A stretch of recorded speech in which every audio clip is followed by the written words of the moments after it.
Ny mety toetry ny andro eny an-dranomasina ny alarobia 10 aogositra 2024 amin'ny anora maraina hatramin'ny alakamisy 12 aogositra 2024 amin'ny anora maraina.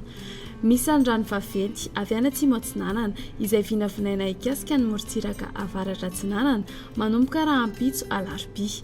Tombanana anakorotana morontsiraka atsimo atsinanana ihany koa ny fiaviana alondrano avy any atsimo. Mety anakorotana ny toetrandro eny an-dranomasina ireo trango ireo samiary mailo ary arao tsy tapaka ny toromarika omeny manam-pahefana eny ifotony.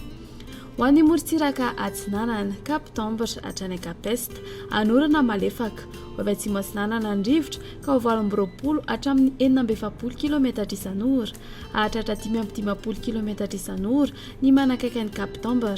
Anonjabena aerin'ny ranomasina avy onja 2.3 hatramin'ny 3.5 metatra noho ny alondrano avy atsimo atsinanana.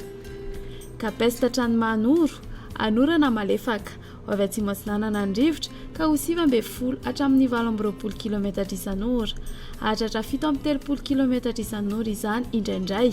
Adiny mpanonja nanonjaben'ny ranomasina avy onja 1.5 hatramin'ny 2.4 metatra.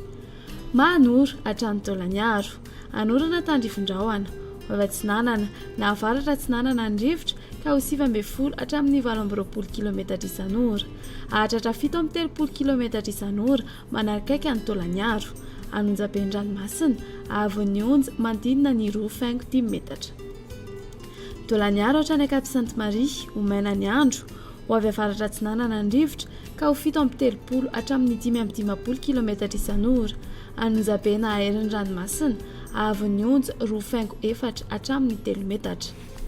Ho an'ny morontsiraka andrefana Cap Sainte-Marie hatrany Cap Saint-Vincent omaina amin'ny ankapobeny andro iovaova ny fitsiokan'ny rivotra manodidina ny Toliara ka ho 9 hatramin'ny 9.10 km isan'ora hahatratra 20 km isan'ora indraindray fa ho avy atsinanana ny rivotra ka ho 20 hatramin'ny 7.30 km isan'ora kosa ny any ankafa hahatratra 5.10 km isan'ora ny manakaiky ny tendrony atsimo.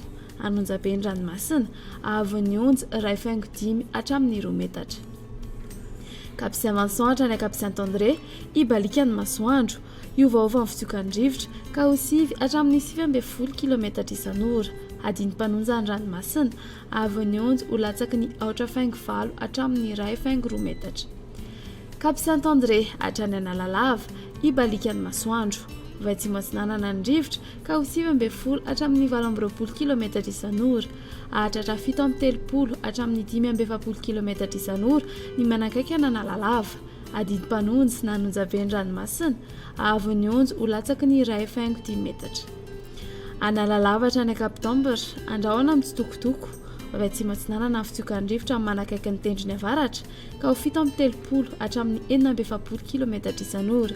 Iovaova kosa ny anakafa ka ho 9 hatramin'ny 9.10 km isan'ora ho tony na adiny mpanonja ny ranomasina avy onja ho latsaky ny 4.5 metatra.